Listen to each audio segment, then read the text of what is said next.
Hari Om Namaste. 23rd day revision of Srimad Bhagavad Gita, 13th chapter, Kshetra Kshetrajna Vibhaga Yogaha, shlokas from 29 to 34, 14th chapter, Gunatraya Vibhaga Yogaha, shlokas from 1 to 18. प्रकृत्यैव च कर्माणि क्रियमाणानि सर्वशः यः पश्यति तथात्मानम् अकर्तारं स पश्यति यदा भूतपृथग्भावम् एकस्थमनुपश्यति तत एव च विस्तारं ब्रह्म सम्पद्यते तदा अनादित्वान् निर्गुणत्वात् परमात्मायमव्ययः शरीरस्थोऽपि कौन्तेय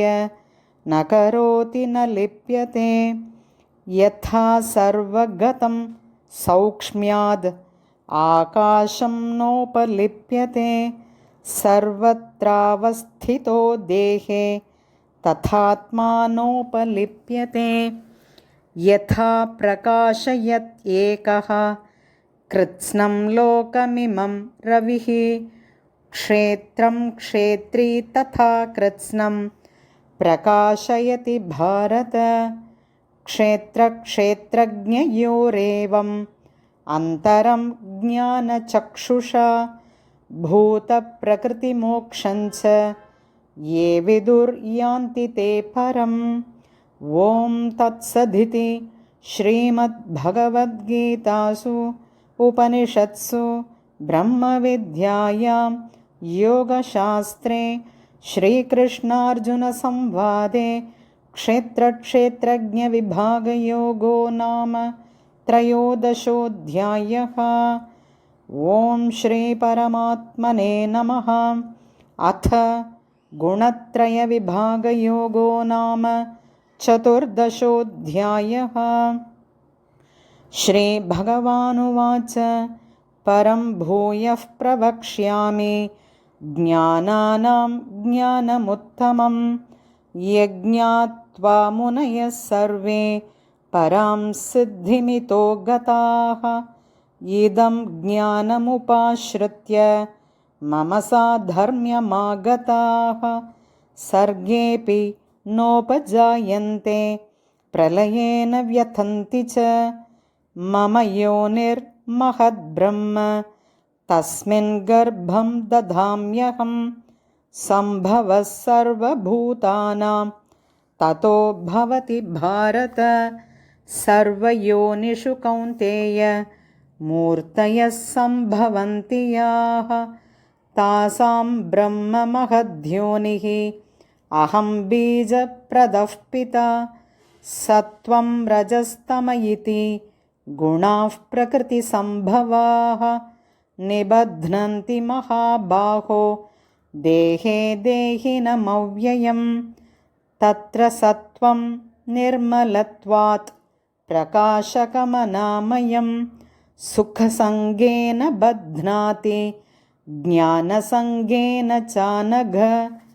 रजो रागात्मकं विद्धि तृष्णासङ्गसमुद्भवं तन्निबध्नाति कौन्तेय कर्मसङ्गेन देहिनं तमस्त्वज्ञानजं विद्धि मोहनं सर्वदेहिनां प्रमादालस्य निद्राभिः तन्निबध्नाति भारत सत्वं सुखे संजयति रजः कर्मणि भारत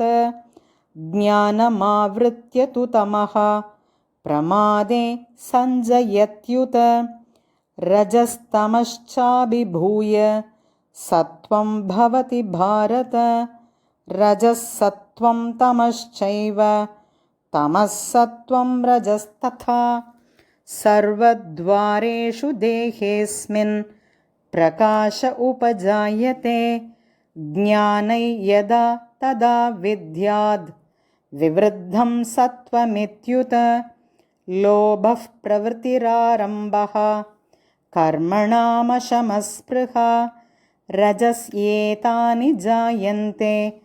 विवृद्धे भरतर्षभ अप्रकाशो प्रवृत्तिश्च प्रमादो मोह एव च तमस्येतानि जायन्ते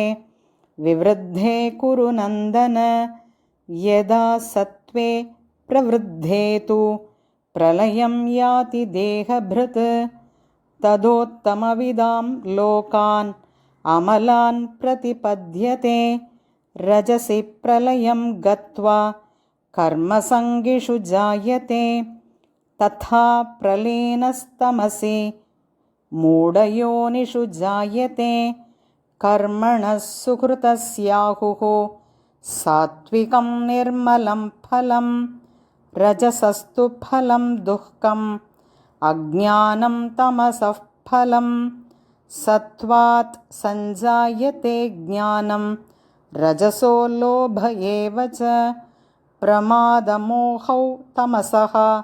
भवतो ज्ञानमेव च ऊर्ध्वं गच्छन्ति सत्त्वस्तः मध्ये तिष्ठन्ति राजसाः जघन्यगुणवृत्तिस्थाः अधो गच्छन्ति तामसाः। हरिः ओम्।